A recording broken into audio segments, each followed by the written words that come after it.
Hey everyone, welcome back to Contractor Evolution. Igor and Benji here.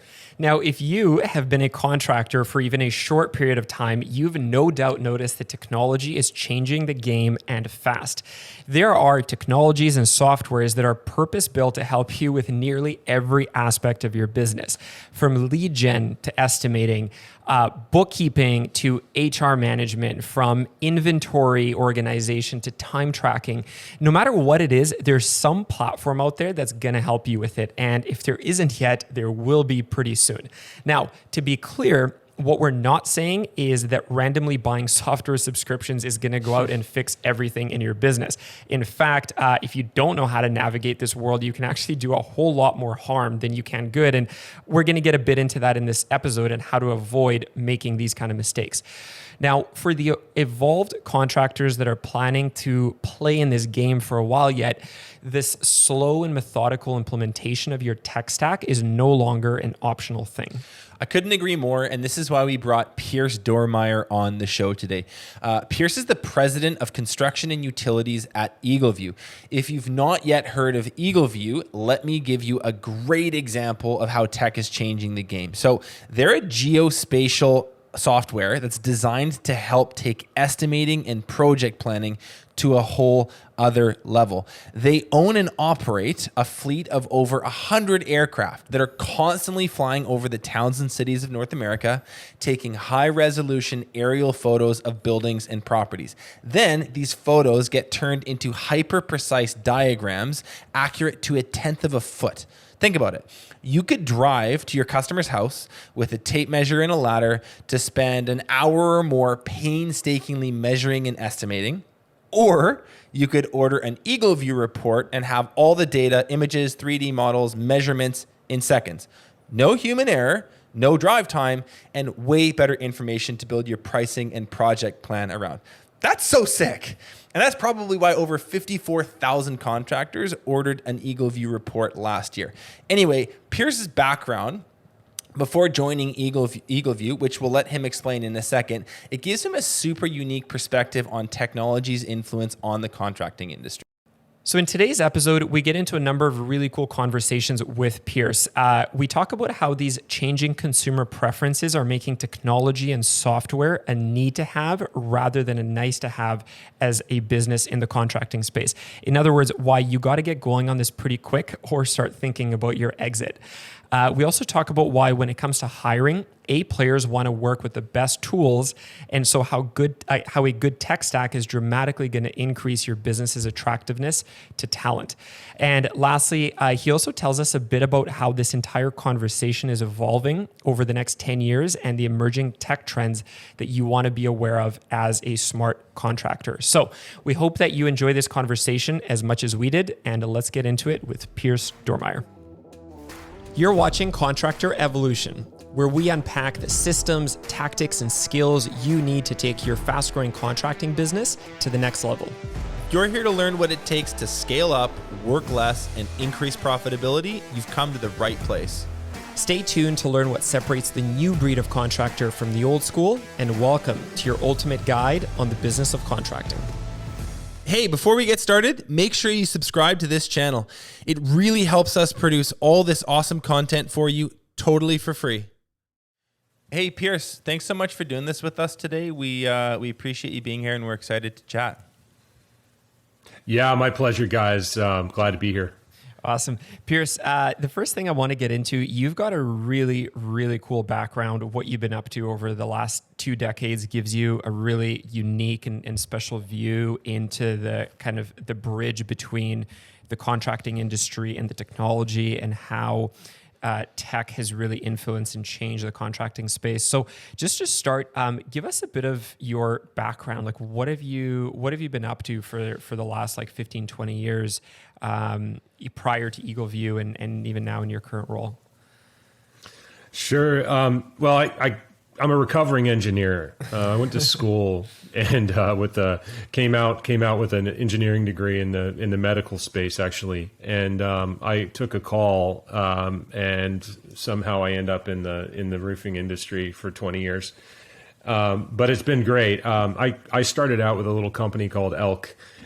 which was acquired by GAF about 15 years ago. And I was a territory manager repping shingles in a section of Florida, and I just really loved it. I really loved I love that gig. I love that company. Honestly, if that company were still around, I'd probably still be there. But one of the things that just struck me as just being a really good fit was I'd been used to dealing with doctors. Now all of a sudden I'm dealing with these contractors, and this opposite dynamic showed up around. Whereas you're dealing with a surgeon, the first thing they wanted a salesperson to do was get out of their site and get out of their office, and it was just one of those really difficult sort of grinds, especially when you're starting out. Conversely, when I was in the roofing industry, I would show up and hopefully with something useful to say, some piece of information, calling on contractors. And my value was how often I was seen, right? And what I could teach, what I could bring, any kind of insights. So I got this feedback loop, this really powerful feedback loop started to form, and I realized I just really love this community. So after I worked at Elk and GAF for a little while, I actually started an ad agency. We did a lot of branding and positioning for really companies all across the industrial space, but construction was a big one. And worked in manufacturing a little bit more on the commercial side until I got into some software startups. And I did a couple of software startups, which was just a ton of fun. So I've gone from, and then ultimately I ended up at EagleView going on almost 10 years ago. So I went from an engineer to a sales guy to a marketer to a full-blown technologist, and it's been a wild ride. That's awesome. Very cool. We love talking to people like you, Piers, because you've got a very broad and very aggregated perspective over time. There's, selling shingles at one point.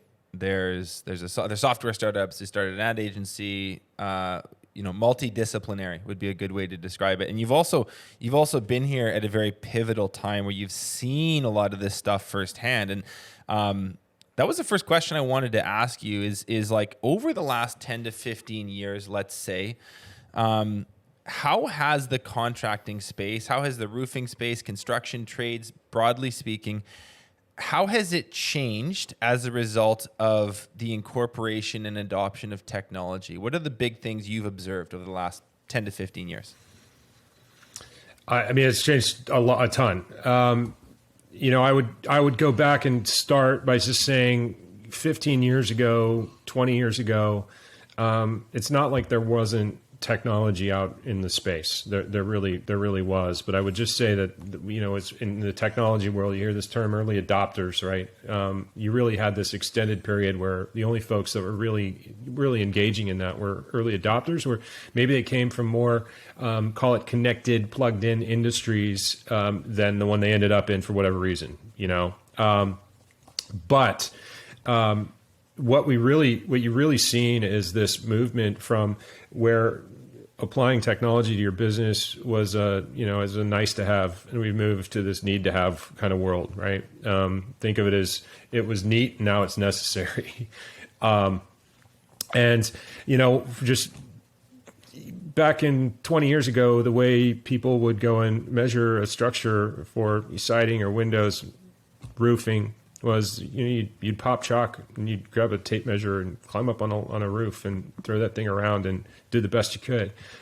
There wasn't anything like aerial roof reports from EagleView, right? There was a little bit of Google Earth, which was a very high coarse and grainy, hard to really work with and get accurate measurements.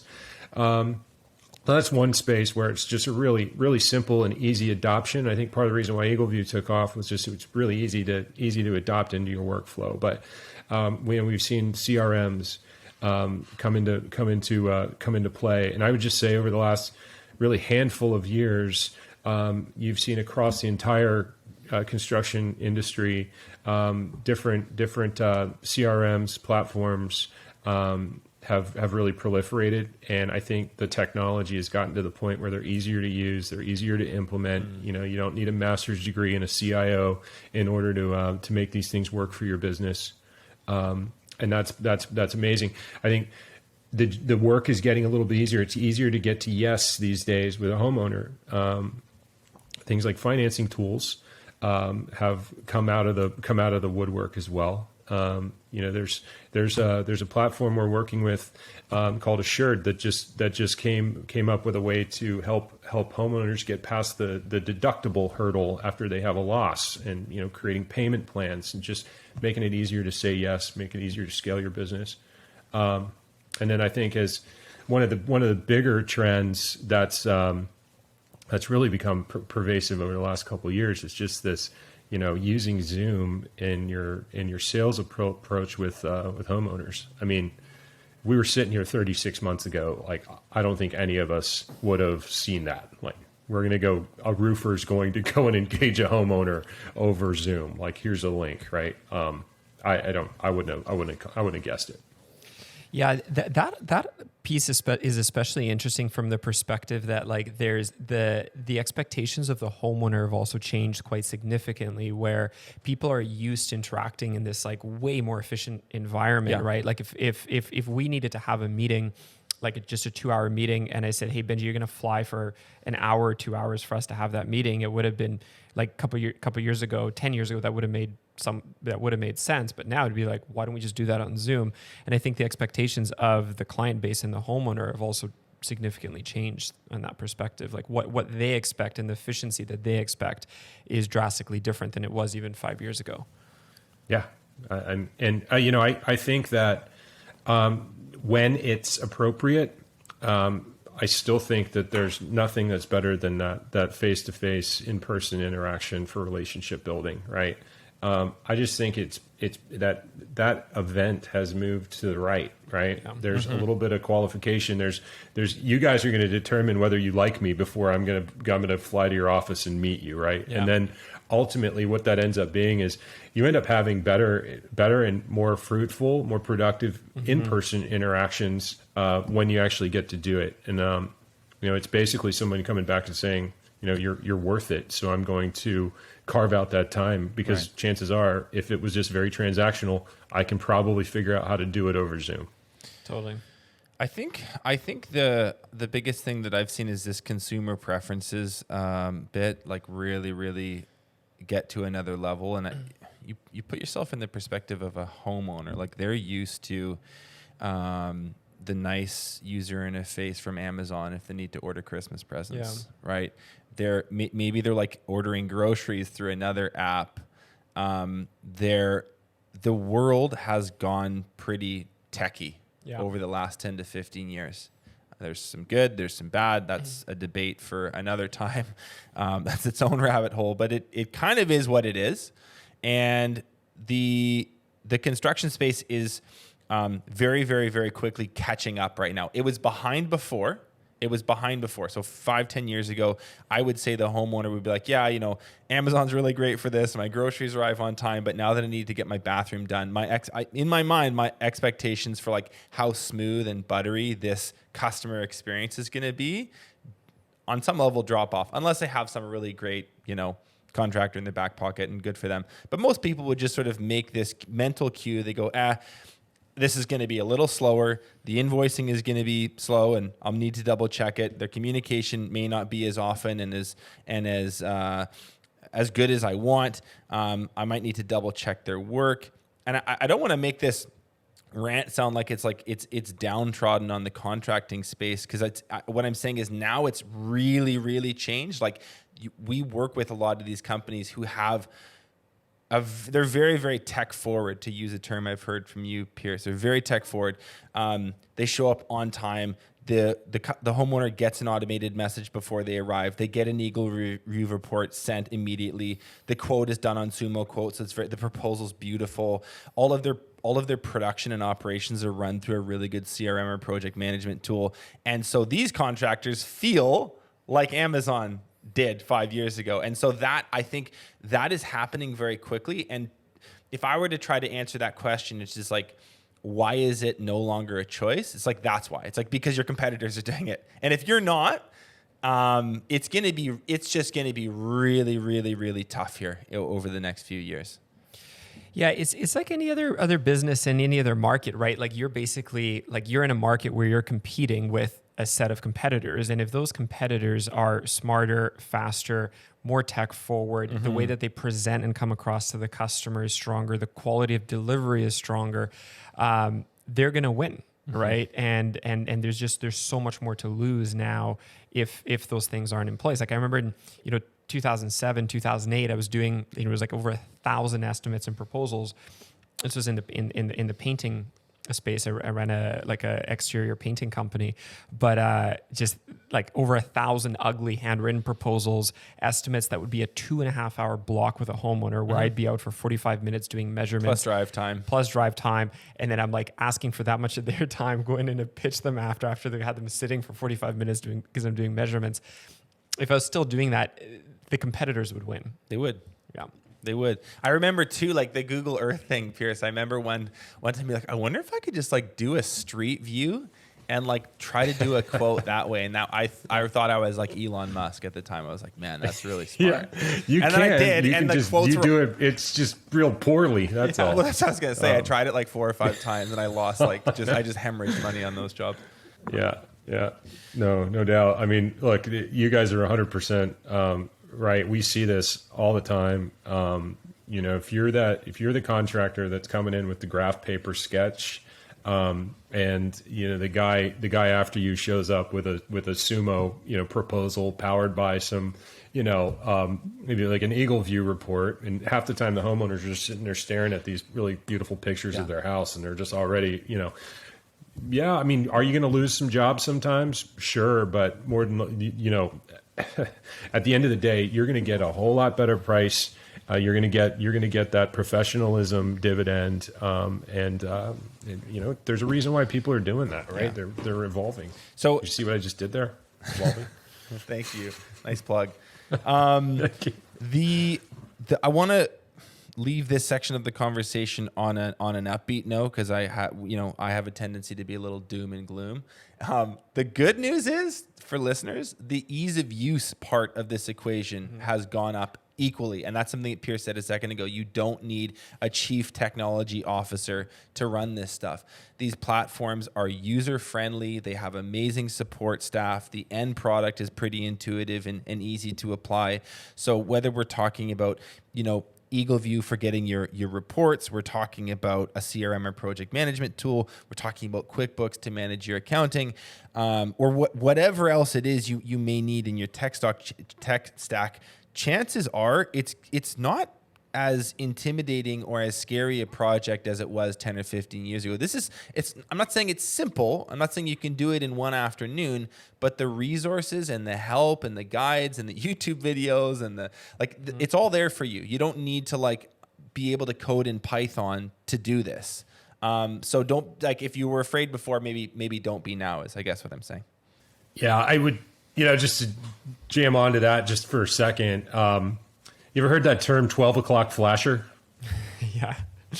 I'm a little older than you guys, right? People But can't set their back clocks. in the day when there were those archaic devices called the VCRs, you used to have, as soon as the power went out one time, the clock on it would just flash 12 forever, right?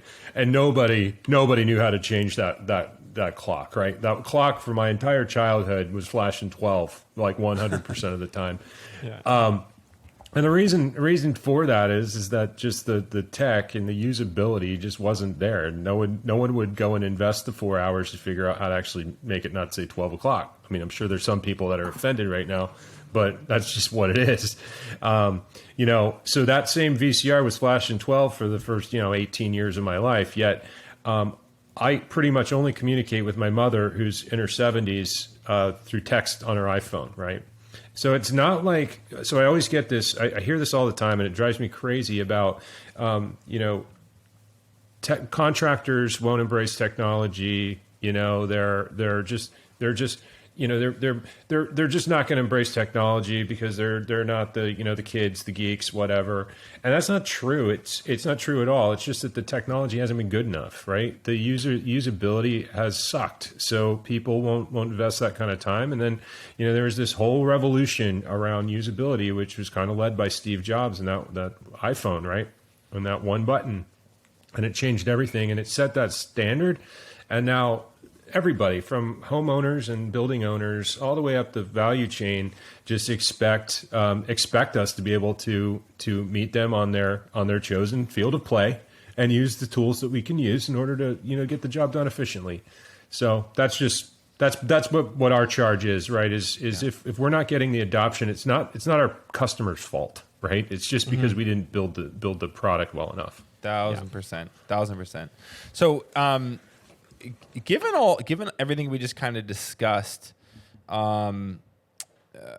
it's no longer optional. What do you think contractors stand to lose if they don't sort of get with the times? Like if someone is, and I don't think many of our listeners are this type of business owner, but if you're really like a staunch old schooler and you're going to do that from now to the end of time, like what do they stand to lose? And do you have any examples of sort of early adopters or late adopters that might add some color to that? Yeah, I mean, I think, well, what do you stand to lose? Well, the one thing that you can't get any more of is time, right? So if you value your time and what you can do with that time, then I mean that's the main thing that you should be thinking about. And really, if we're talking about software or really any kind of efficiency, any kind of solution, really that's what they're selling, right? They're selling an automated process that gives you more time to do other things with. And that can mean different things to different people. It can mean that, you can scale your business faster, you can make more money, you can do more with less. It also could mean that maybe you don't have to do as much and you can take that time and put it somewhere else, like your family, right? So I think it's really important to keep that in mind. That's the number one thing. But you're going to lose sales. You're going to lose customers. You're going to lose employees. You're going to have a more difficult time engaging with the workforce challenges. I mean, you've got salespeople now that are used to using tools like Sumo Quote, and if you're looking to go and expand into a market and hire somebody, they're going to be a whole lot more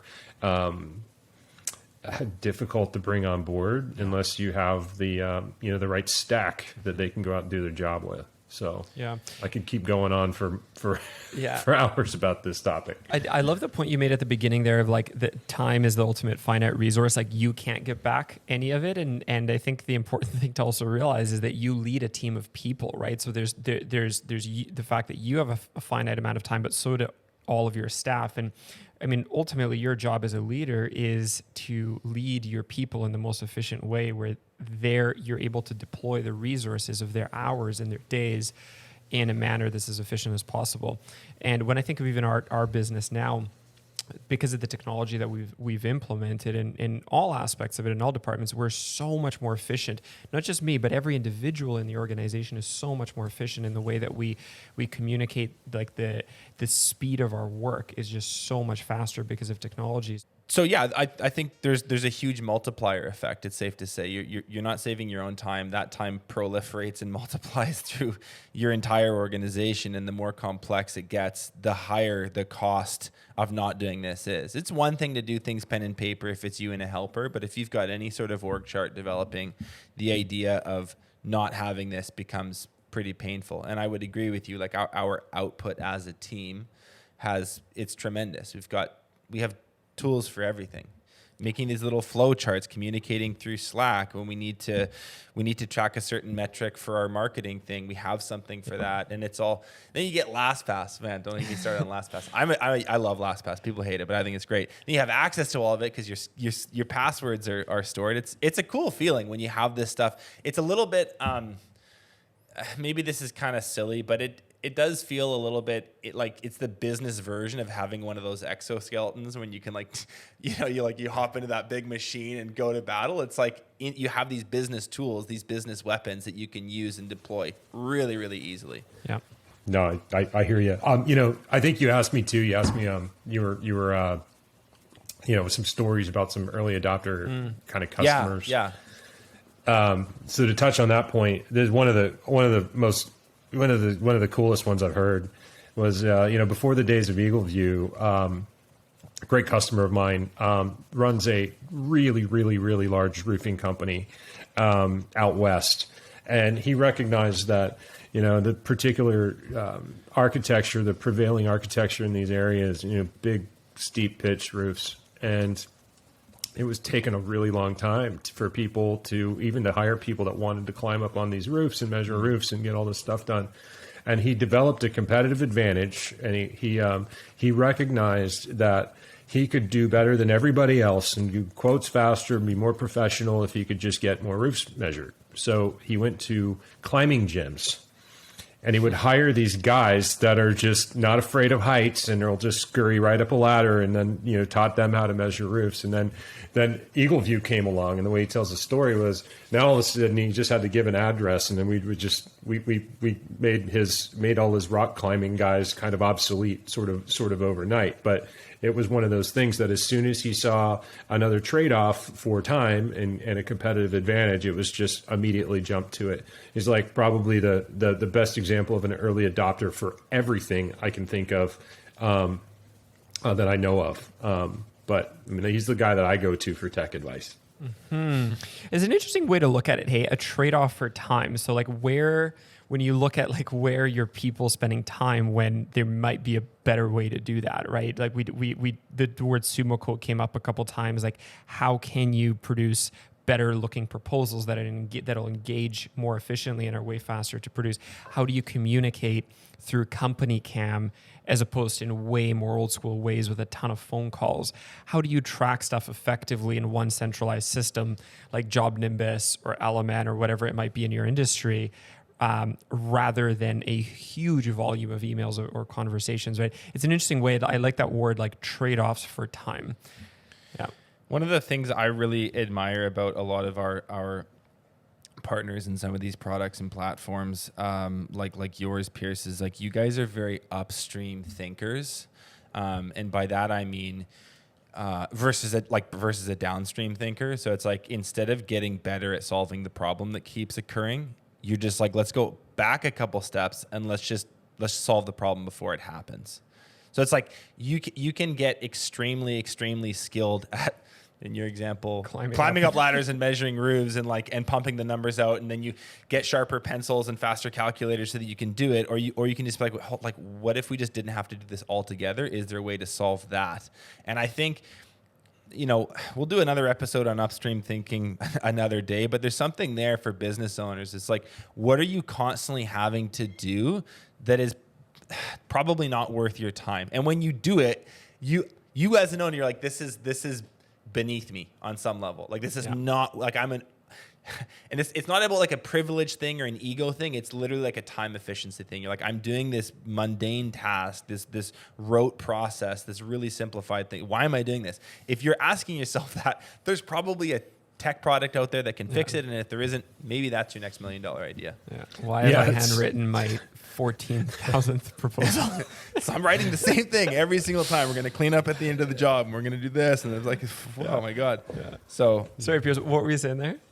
No, you guys are 100% right. I mean, there's that overused somewhat phrase though of, people get in the habit of trying to invent a faster horse, right? And we should be really working on the automobile. And that's the case. And these things are across our lives, everywhere you look. And you can't always do something about them, but we really do try to kind of take a step back and say, hey, what if we were just thinking about this all wrong? And we call that, kind of breakthrough thinking.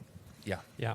The last couple of years have been especially interesting from like a COVID perspective. How has that phenomenon shifted the world of business in the contracting space? Wow. This is a big one. I don't even think we have fully come to terms with how the world's changed, because I think we're still kind of in this change as we sit here. In a lot of ways, the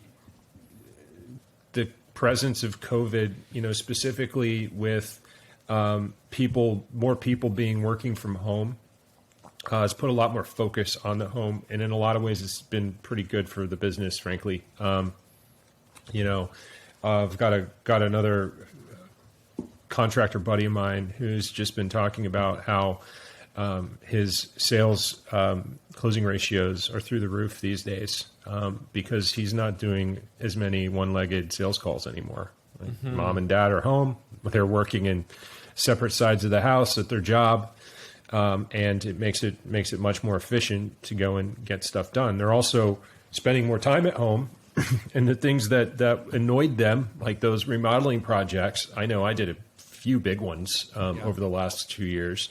You're there all the time instead of commuting back and forth to an office and spending 10 or 12 hours at the office. So things are getting under your skin, and you're changing them. So our painting customers and our remodeling customers and across the board, people are just spending more money on homes because they're spending more time in them. So I think that's added quite a bit of demand that was certainly there. It's nascent, but it's brought it front and center. And I think the macroeconomic factors are also playing a role here. Interest rates are all-time lows, and they're going to definitely notch up over the next 12 to 18. But I think we're going to be in a rate compressed environment where mortgage refis are going to happen a lot. People are going to have that extra cash to do work. On the flip side, we've also had to start engaging homeowners and building owners in different ways. We talked about it earlier about virtual selling. It really doesn't matter how you want to sell, right? I've heard this whole idea of I'm just not going to do that because it's uncomfortable, and I'm just do so much better when I'm at the kitchen table educating the homeowner and stuff. And I'm just like, yeah, but you know what? It's not up to you. Because guess what? My wife doesn't want to get educated about ridge vents. I mean, I love ridge vents. Don't get me wrong, but she's not going to want to hear the 90-minute spiel. She's going to want kind of bottom line up front, and then you're going to have the ability to hook them. But you're going to have to be able to do that with multiple different types of media because the environment's changed. That's about where it's at. I think on this COVID boom thing, it's a really interesting. I don't know. I'm sure some other, podcasts or speakers have come out and said it, but because certainly I think most business owners feel it, but this has been very good for the demand side of the equation for these businesses. That should be said explicitly. And so you mentioned low interest rates. You mentioned people physically being in their homes, looking at stuff more than they were before because of lockdowns. The other thing that you didn't mention is you've taken away a lot of the recreational, a lot of the food and beverage, a lot of the tourism activities that you would be doing that would take those dollars. And then there's been the stimulus. It's like, some estimates say 22, some estimates say 40% of the entire USD money supply got printed in the last 18 months. So you have all these factors. Talk about pent-up demand on one specific industry. Most contractors are going I'm just I don't even know what to say anymore. It's like the phone keeps ringing. It just doesn't stop. And we'll talk about the flip side of that equation, which is how do you keep up with it? How do you build a team? We're short on bodies in a lot of the sectors. So that comes at a cost too. That's its own set of problems. But this COVID boom thing is really, really real. And I think I want to dovetail on your second point there, which is about ultimately it's what the homeowner wants. You can say that, hey, I've got this, I'm really good in person and I really connect with the customer and I bring them a coffee and we build rapport and we talk about fishing trips and I really get to know them and then I understand that. And it's I grew up on that. Okay. That's where most of my sales chops comes from. I know how awesome in-home selling can be. It's fun. I get it. And I don't want to knock it because I think it's still going to be a very relevant thing for the future. But I just want to emphasize the point. No one cares. That's what you like. And if I don't want to spend the 2 hours doing that, and I'd rather you just do me a 30-minute Zoom call estimate, or maybe further into the future, I'm just send me a Loom because I don't even want to be live. I want to see an automation. I want to see a recording. Being very, very customer centric and adapting to what they want and need is I think a mindset that the new school contractor fully gets that the old school doesn't, and that's where this gap just keeps widening. It's such a good point, Benji. The one thing that really comes to mind for me, the world of 15 years ago was different in so many ways, but one way is we do, I think, objectively speaking, live in a more abundant time. Oh, for People sure. have more money and more time than they did even 15, 20 years ago. And the desire to live a more like full life and a full lifestyle is broader. And a part of that is probably related to the influence of social media, but people care a lot more about their lifestyle and how fully they live their life. Hugely. Hugely. Yeah. And speaking of being customer centric, like do they want to be sold to the way that they did many years ago? Probably not. Right. And I think that especially from a technology perspective, it is important to be mindful of what of the customer's needs first and foremost. That change may be good for society. It may be bad for society. We can debate the philosophy. And outside of this podcast, we do. This is what we talk about over a beer all the time. It's like, where are we going as a society? For sure. But if you're looking at it this purely through the lens of like, what is the best practice for the business? It's you do what the customer wants. Yeah. You make it really easy for them. Yeah, absolutely. You that's exactly what it is. You make it as easy as possible for them to buy something from you. And, it certainly changes depending on whatever service you're selling, right? Now, if you're doing interior remodeling and you're doing something that somebody actually wants to spend money on, like the pool remodel that I just did, chances are I'm going to want somebody there. I'm going to want to see textures. I'm pretty excited about it. But if you're talking about replacing somebody's weathered wood shingles with more weathered wood shingles, I mean, there's several hundred things that homeowner would rather spend their money on than the weathered wood shingles. It's like I'm in pain and I'd like you to remove the pain as soon as possible, right? And that's kind of just keeping that front and center is important. And chances are you're going to have that opportunity. You're going to end up on site and you're going to have that opportunity to upsell them in person, provided that you handle yourself properly on the first engagement. So yeah, it's an interesting way to look at it is like you sell multiple times, right? Versus like before you'd be like, you've got your one sales opportunity, you go in there. The world of technology and how well and how efficiently we can communicate with not just a customer, but the prospect all the way through. You're really selling in so many different steps just through digital touch points, right? Mm-hmm.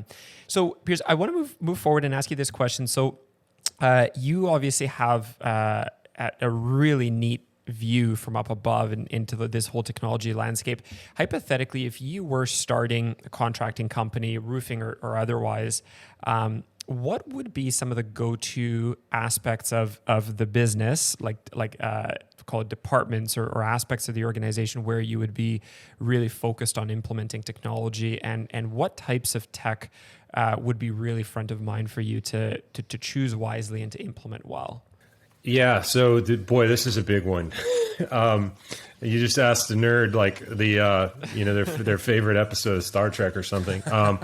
So, I think front and center, I kind of think about the world in a couple of different ways. I think about the world in terms of, sort of your operational, your hard costs, and then your soft costs, your costs of acquiring leads and selling projects. But I'll tell you just a couple of key things to think about is, the front end side of your business, managing that workflow to achieve something approaching operational excellence is super, super important. It's absolutely critical that you get that nailed down. The CRMs are really, really critical to that mission, and there's a lot of things that go into selecting the right sort of platform that you can then build off of. And it really goes into what is your main function? What are the trades that you're working in? What are the areas you want to expand into? If you're a remodeler, or are you a pro roofing contractor? Are you a siding guy?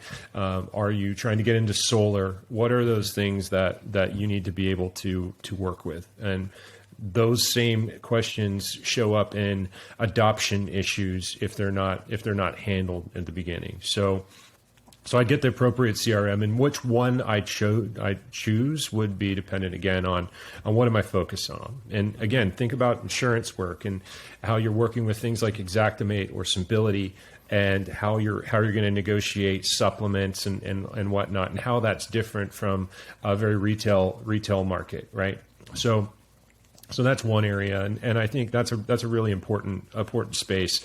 On the measurement and estimating front, that's where you're really going to impact both your soft costs, your selling costs, as well as your operational costs. EagleView is useful, and there's other tools that really help you get the measurements right at the beginning, so that you don't end up working with bad data from the start, and then those inaccuracies, as you guys probably know and have felt in your life, really add up. We talked about painting off of Google Street View and losing your shirt. Like you miss 2 squares of roofing on the front. Like that's just where the nightmare begins, right? And you've got a whole, you're carrying that the whole way down. So, preparing the proper estimate, making sure you're grabbing all of the right costs. Also really important. That's this kind of idea of total quality management and really building that into your process up front, carrying it all the way through. If I'm going into business, I have a real sharp eye on the marketing side of things. I'm hiring content strategists, which are easy to come by because everybody wants to be one. Right? Yeah. They're not particularly inexpensive, but they're important. You would be investing in tools like Hootsuite so that you're able to manage your posts across many different social media outlets.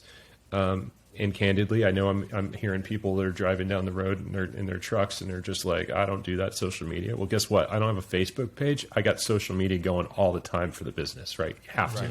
It's not a choice anymore. Yeah. So it's not just neat; it's absolutely necessary at this point. So you're also looking at where you're getting your leads, right? There are days, and there's still a strong case to be made for direct mail, largely because people have stopped doing a lot of it, so it's hitting.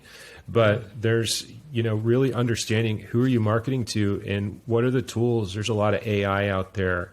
And services popping up that enable you to better qualify the homeowners that you want to reach before you start your social ad spend. And that's hugely beneficial from an ROI perspective. Though that's across the course of a year, that's like adding a salesperson, right, to your business. So just because you understand the audience, just because you understand who you're trying to communicate with rather than blindly spraying and praying. Yeah, I mean, you want to market to a zip code, and you got pick the number 20,000, and just being able to just filter out people that are renting and certain income brackets that match maybe what your what your target what I think you would call your ideal customer profile is. Yeah. Have you even defined what your ideal customer profile is? Do you really feel like you know that person, and then targeting your marketing appropriately, both from a content and design perspective, as well as a distribution and deployment perspective. There's a lot of tools. And I guess before I just keep going long-winded on this particular topic, there's one light bulb moment that we have a lot of times when I'm dealing with contractors. And this idea that you're not just selecting one tool, right? Mm-hmm. You're operating a stack. Right? That's the geek word for it. You're operating like a sales stack. There's a marketing stack. There's probably an ops stack. And that's just a set of software tools that speak to each other. They integrate. You're going to want, if you're operating Job Nimbus plays really nice with EagleView, and it plays really nice with Sumo Quote. It plays really well with Company Cam, which are all really critical tools for you to operate that business. So it's not like you're just picking one. You might implement one at a time, right, to make sure that it's working for you. That's the best practice. But you're really thinking about what are all the things that need to work together in my business in order for me to achieve that flow, automate, reduce errors, and ultimately find that on the other side in the form of profit. Mm-hmm. Yeah, because you're saying like you don't want to have to waste a lot of manual time stitching the data flow back and forth between these tools, right? Like there's a lot of efficiency that can be had where data can flow through, where like that quote, that proposal that's generated in Sumo Quote is stored in the CRM automatically, right? Piers calls it playing nice, which I think is the right phrase. Yeah. When your little tools don't play nice together, it's not a good situation. I'll just make a comment on that on this piece. We were kind of talking about how do you prioritize, how do you pick the right one. I'm just kind of speaking from experience doing, north of 1,000 assessments over the last few years. There's a very common situation, which is I went to a conference, or I worked with a business coach, or I talked to my buddy, and they said, or I heard that I needed a CRM.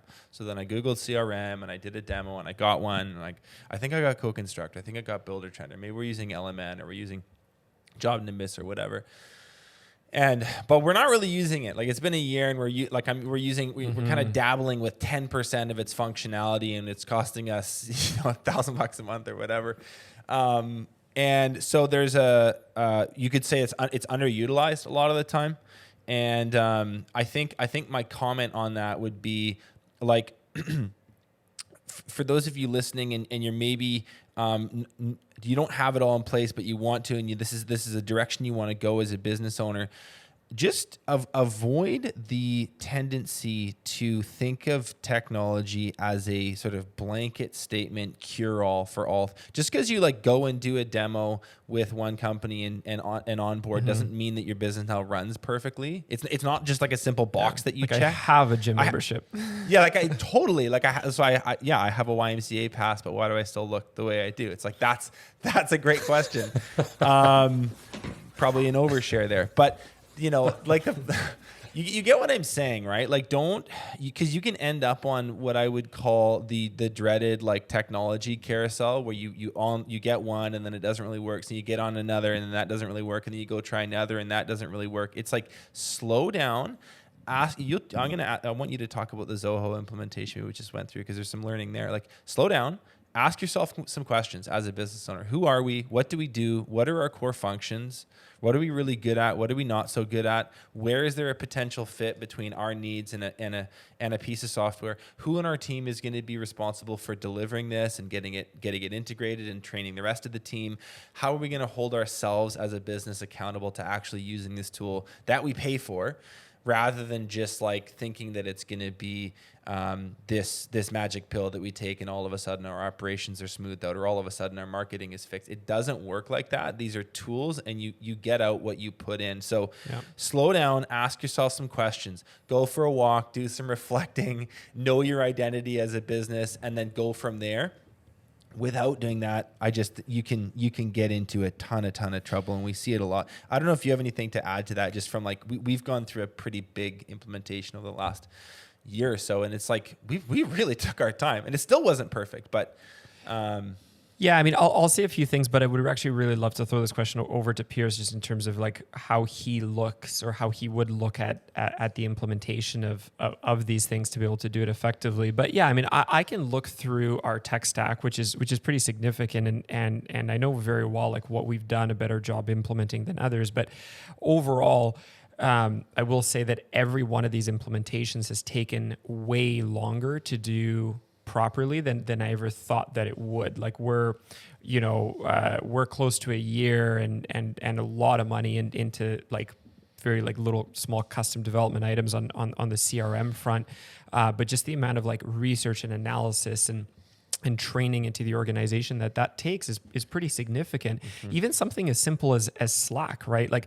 It's such a simple application, but the way that you set it up and the way that you orchestrate your environment and the way that you train your team in it can vary widely. For us, it's a fundamental piece of the way that we communicate, but if it wasn't set up so methodically, it wouldn't be, right? And if there was no operations manual of how we use something like that and what it means, what different channels mean and what they are used for and not used for, and all this kind of stuff, that implementation piece is arguably just as important as how good of a fit that tool is for you. But anyway, Piers, what is your take on that? How would you ensure that you're implementing stuff effectively?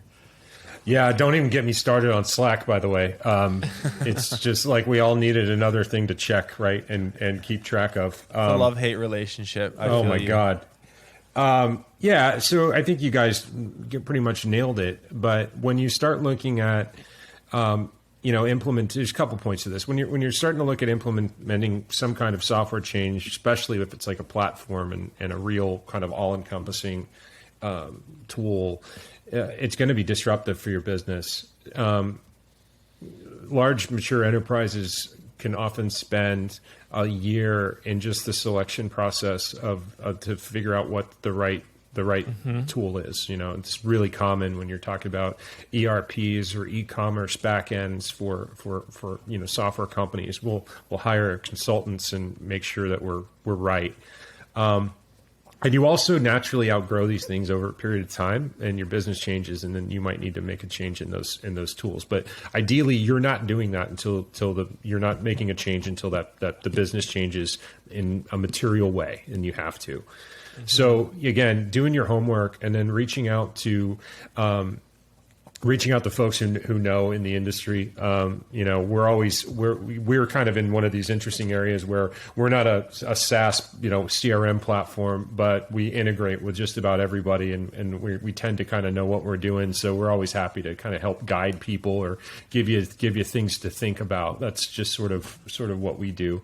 But picking the right thing from the start is really important. Really understanding your business, and not just where you are now, or not being myopic, and because there's this one certain piece of pain point that's bothering you, and it's like, if I can just get my QuickBooks integration to work, then everything's going to be magical. Well, you go fix that and you break 4 other things. It didn't really help you that much. Right. So I guess that's the key thing. And the kind of last point I'd make is a lot of and I'm kind of speaking for myself and others to some degree, and making some assumptions here, but there's a lot of SaaS software platforms that are investing a whole lot of money into deployment, into training, in configuring that product for your business. Mm-hmm. And in a lot of cases, that software company's not really any better off if you abandon it in 4 to 6 months, right? So they're not going to want to necessarily put you into the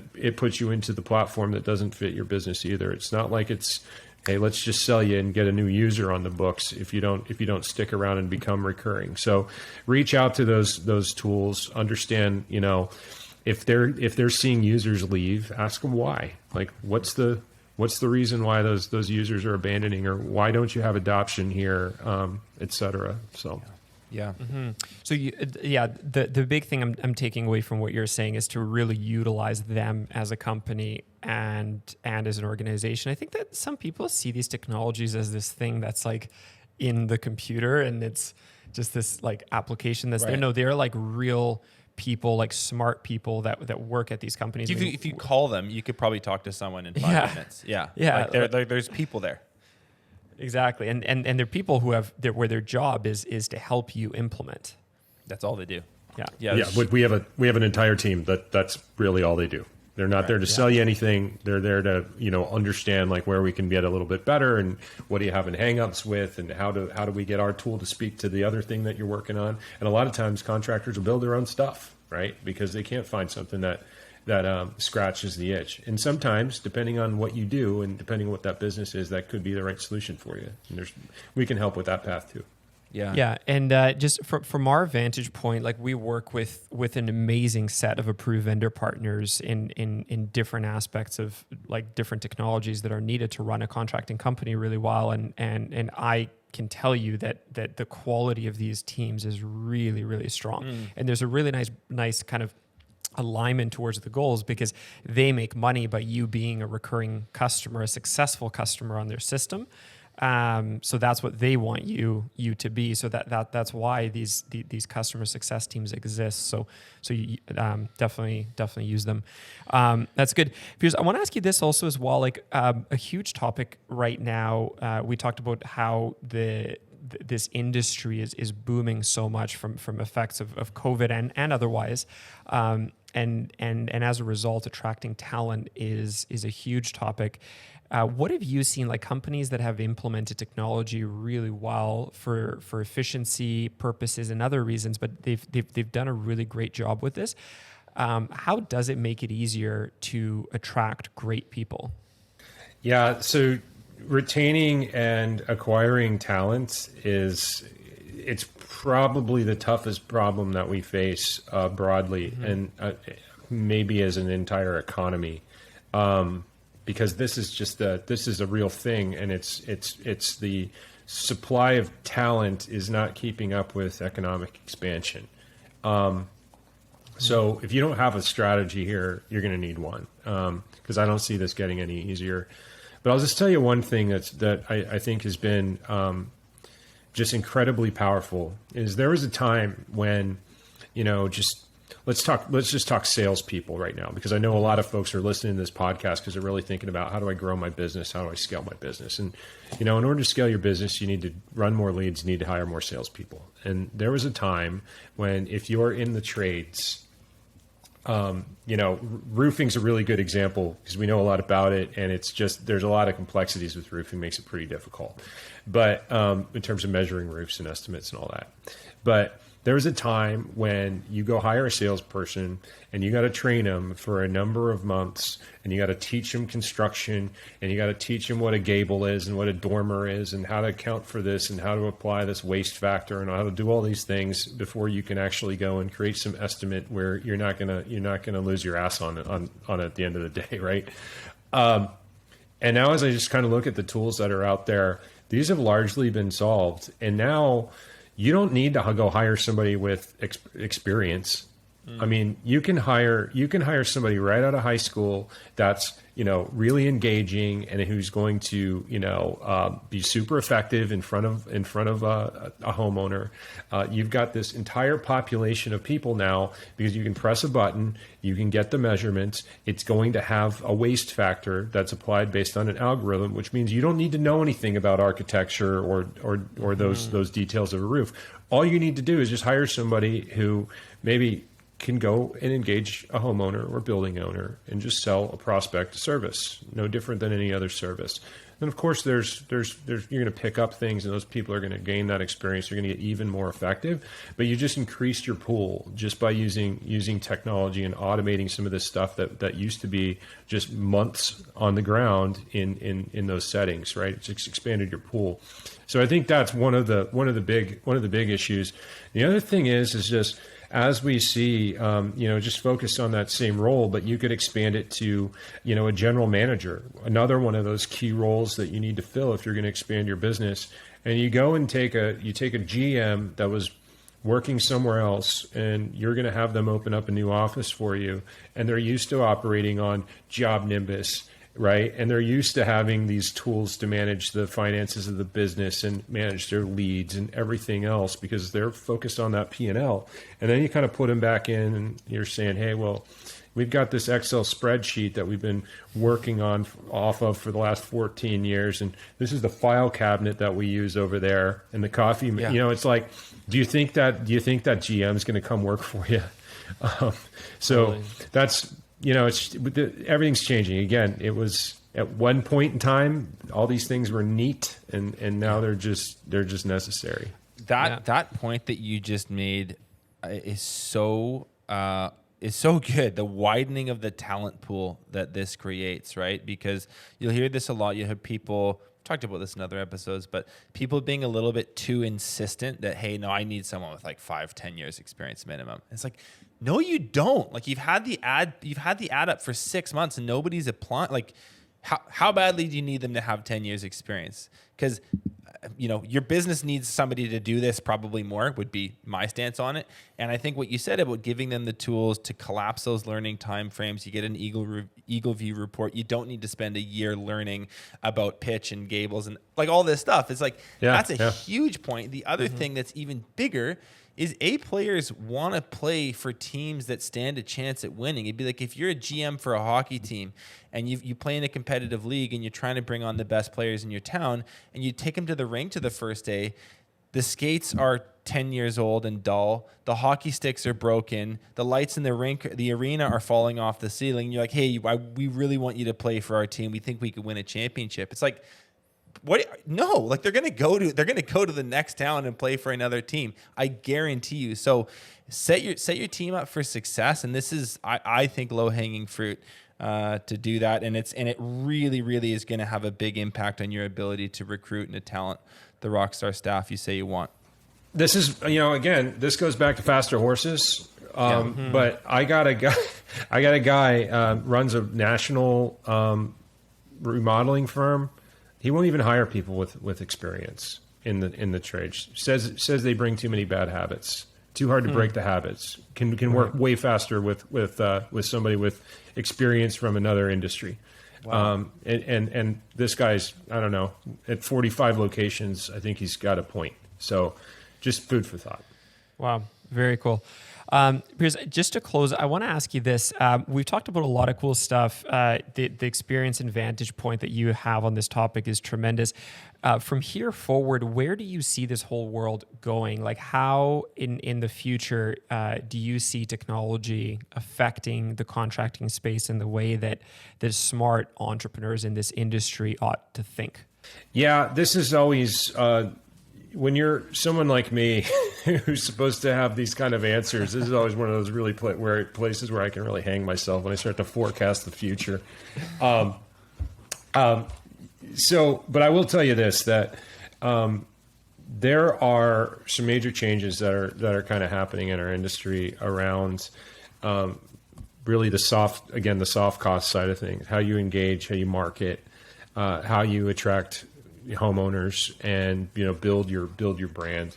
The old ways of spending money on marketing are just changing. There's so much homeowners are so much more they have so much more access to information. There's a whole lot less magic in the process these days. It's much easier to go and compare prices and get to that information that you'll see, I think, lots and lots more of this sort of, again, virtual sales is important, but ultimately just customers being able to get pretty far down the road on their own before they actually even need to engage a contractor. So trying to understand that this AI and the .com side of the business, the marketing side of the things are going to change, and I think a lot of it's going to be coming down to like targeted marketing and making sure that even before that homeowner even knows they need a roof. I mean, think about the aging out, and even before you get to that point, you're already engaged. So I see that changing. I think more and more automation. Again, the CRM space is certainly changing. The time to get property data of all shapes and sizes. I mean, think like roof condition. We're already able to extract autonomously the condition of somebody's siding and their roofing kind of instantly through machine learning and computer vision. There's just having this stuff more readily available is what I think you're going to see a whole lot of. The drone space is going to, I think, radically transform how the commercial projects are done. I see that playing a big role in more so in commercial than in residential, but some of the technology around IR, infrared scanning, and looking for wet spots. I think when you're talking about painting, there's a ton of technology disruption that I think is going to come into that space. But yeah, there's a whole lot of again, things that are going to require some breakthrough thinking that we haven't cooked up yet, but it'll be interesting. Yeah, so I think what we do know for certain is that it's undeniable that technology will come into this space more and more so. Exactly how, no one can say, but the fact that it is for certain. And as an entrepreneur, the one thing that I think and that I'm really taking away from this conversation that you kind of need to have as a part of your tool belt is the ability to look at your business, the entire landscape of it, and say, where do we have the opportunity to increase productivity? And the term that we use is these like trade-offs for time, like where can we implement technology to be more efficient, and to ask those questions and answer them well, to be able to evaluate technologies effectively, as both of you guys said, and then to everything Piers was talking about, to be able to implement them effectively. I think we look at certain skills in the entrepreneurial tool belt. Like you need to be able to understand some fundamentals of marketing. You need to know how to recruit. You need to be able to interview effectively. These are all like kind of crucial skills. The big thing I'm taking away from this conversation is that the ability to work with technology, to select it, to implement it well, is going to become one of those. It's a language you need to learn to navigate. Yeah, that's a great way of putting it. I'll also leave you with this one thought. And if there's anything that you take away from this particular conversation, it's this one thought. And you should be asking yourself, am I easy to use? Right? Because usability is absolutely the key. And and think about that from the perspective of business, and even you guys, right? What parts of our process are painful for my target market, for my target customer? What are you getting when customers are filling out the survey after the project? What are the areas that you suspect might be painful, and how can you change? Is it your contracts? Are your contracts a pain in the ass to deal with? How do you work out those friction points and just get more and more usable? Because usability is the key. That's the key to breaking through. And if you've ever had the desire, we always talk about the Tesla.com and how easy it is to go buy a Model S on their website. You should go and check out how easy it is to go and get a solar quote for your home, right? I mean, it's inside of about 3 clicks. You can have you can tell exactly how much it's going to cost per month to offset your entire power bill and get a power wall along with it. And it's extremely easy to use. And the world's going to start to, our target market is going to start to expect that, right? Now, I don't know. I don't have a Tesla roof, so I don't know what happens after you hit the buy button. Maybe it slows down. I don't know, but I can tell you that first impression is extremely powerful. Mm-hmm. Piers, it's been a really, really interesting conversation. We've covered a lot, and one thing that we haven't yet is you and EagleView. So just maybe to close for listeners that are that have heard this and found this a really compelling conversation, tell us briefly about where EagleView fits into this big mix, its applications, and where they could learn a little bit more about it. Sure. So hopefully we can get my information out through Breakthrough Academy to anybody who wants to contact me, because we'd be happy to tell them more. But effectively for those that are listening that don't know who EagleView is, well, we operate a fleet of over 100 aircraft of various types, and we're constantly flying over the properties in North America, and we're taking these extremely high resolution photographs. It's really important. This is not a free satellite deal, right? We're staffing pilots and aircraft mechanics and operating hangars and flying these planes. And from that imagery, we can create these highly accurate, we call 3D wireframes, 3D models of these structures, and we can dial into those 3D models, and we can deliver you the exact measurements for various attributes of the property. So think of it as windows and doors and siding and and of course roofing, which is a big market for us. And we're also doing this with other technology platforms like drones. We're rolling out our Assess program to the construction market as a whole. That does inspections and damage identification, things like that. And we have a brand new suite of walls and windows, doors products that are also just about to release. So we could certainly talk to you more about those products.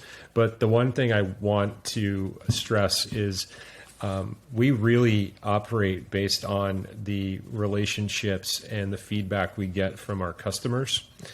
We've created this customer advisory program called ACES.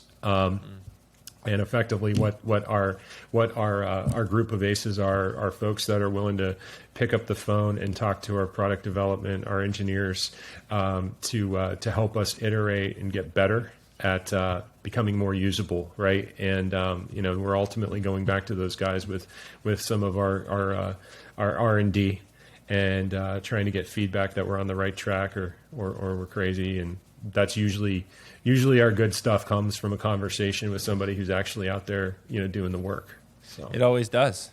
It always does. Where what's the website you guys on Instagram? Where can people find out more about you? EagleView.com and EagleView.ca. Our Canada site is launching. I think we're just a few short weeks away from a full like a Canadian sort of rollout where we're going to be able to handle we're going to be able to accept loonies and toonies. So we're pretty excited about that. Does a toonie still exist? I don't know. Yeah, I don't know. Do they? I don't know if they're worth anything anymore. But it seems like this inflation thing has gotten crazy. They're basically pennies. Awesome. My daughter uses dollars for Kleenex now because they're not worth anything these days. Awesome. One of the things I said earlier, one of the things I really love about our vendor partners at Breakthrough Academy is just it's great companies, but really great people behind them. Yeah. So, Piers, it's been such a good chat. Thank you so much for taking the time to chat with us. I appreciate it. Yeah, no, I really appreciate it. And it's just not me. It's all the people behind me, man. I'm just the face. So, yeah. But we appreciate the time. Awesome. Thanks, Piers. Thanks so much for watching this episode of Contractor Evolution. If you've already subscribed to our channel, consider sharing this episode with another contractor who you think needs to hear it.